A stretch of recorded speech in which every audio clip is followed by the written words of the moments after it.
Sa utos po ng Pangulong Marcos Jr. dito sa Department of Trade and Industry na wag pong aprubahan ang anumang price increase sa mga basic at prime commodities hanggang sa matapos ang taon. Kasama po dito sa price freeze yung mga pangunahing produkto tulad ng sardinas, canned meat, gatas, tinapay, kape, noodles at maraming iba pa. Ano muna ang reaksyon po ng inyong grupo dito?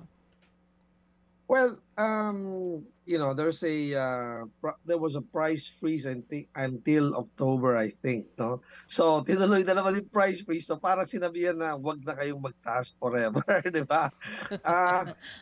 Short term, syempre it's good for the people, di ba? Hindi nagkakaproblema ang tao na taas ang presyo ng bilihin aside from syempre gasolina, kuryente, no, at iba pa. Pero in the long term, it's not gonna help the economy, no? Kung ganun tayo ng ganyan. Kasi yun na nga, free enterprise kailangan pabayaan mo magtaas yung mga kilalang brands, di ba? Tingnan mo kung bibili pang tao, di ba? Kung meron pa sa yung hangganan ng bulsa ng taong bayan kung kaya pang bumili ng produkto nila. At the good side of this thing is that of doing that is that papasok ang new players. Kapag sabihin, good side of allowing them to increase prices or to let prices flow freely is that may papasok na players na mas mura competitively and probably quality wise too.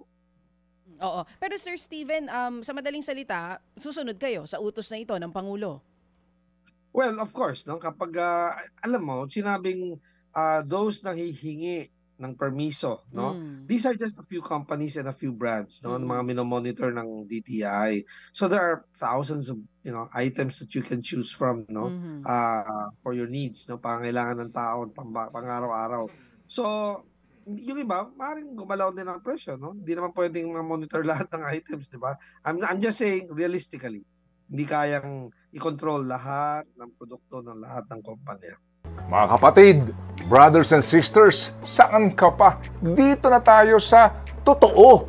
Dito na tayo sa True FM. Mga kapatid, mag-subscribe and follow po kayo sa social media accounts ng True Network PH. Yan po kami. Hanapin nyo lang True Network PH, Facebook, Instagram, YouTube, TikTok, and podcast.